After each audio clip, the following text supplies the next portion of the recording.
When you sleep, you think your whole body shuts down, but it doesn't. One part is still wide awake in there, and that's your brain. During REM sleep, your brain activity looks almost identical to when you're actually awake, and then that time, it's deciding which memories survive and which ones get deleted.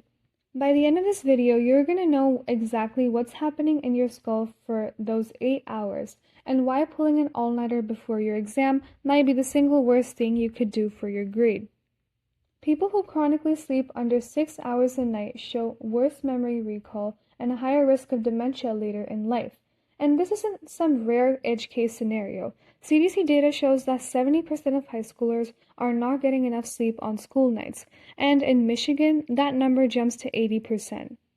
If you're a student watching this is actively working against everything you're trying to learn. During my freshman year of high school, I used to stay up late almost every night because I thought it was actually making me productive. Then I realized I was sacrificing the one thing that will actually help me do good in my studies: sleep. Once I understood what sleep is actually doing to my brain, it really changed how I study. Let's dive into it. Welcome to the Insightful Butterfly. Let's get started.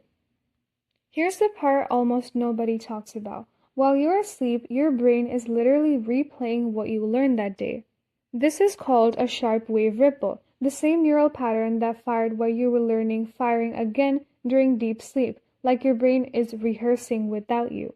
Your dreams are doing work too, mixing recent memories with old ones, part of why sleep is tied to creative problem solving. Step 1. What sleep actually does to you.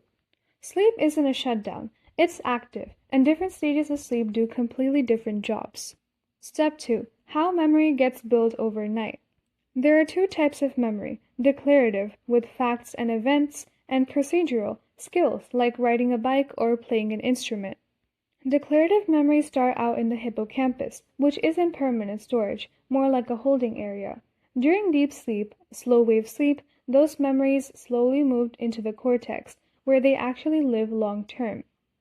Procedural memories lean on other regions, the basal ganglia and the cerebellum, which also get strengthened while you sleep. Step 3. What happens when you skip sleep? Skipping sleep and that transfer process breaks down. Even one missed night measurably hurts your attention, working memory, and your ability to form new long-term memories. That's why all-nighters before exams don't work. The information you crammed never got locked in, so it's sitting in a fragile, unstable state, waiting to fall apart. Step 4. The emotional side. Sleep handles feelings too.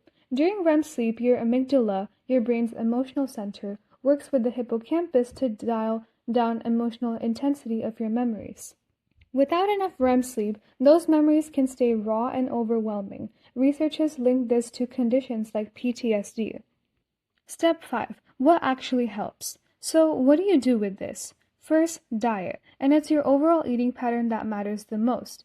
Fruits, vegetables, fiber, fish, nuts, and dairy are linked to better sleep, while caffeine, alcohol, and big meals close to bed work against you. Second, alcohol might help you fall asleep faster, but it fragments your sleep later. Drink several hours before bed, not right before. Third, blue light suppresses melatonin, the hormone that tells your body it's time to sleep. No screens for at least 1 hour before bed.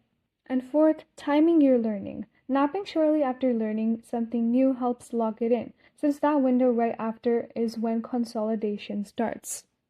So the next time you're thinking about pulling an all-nighter, remember, your brain needs that offline time to actually keep what you learned. Sleep isn't the enemy of productivity, it's the mechanism behind it.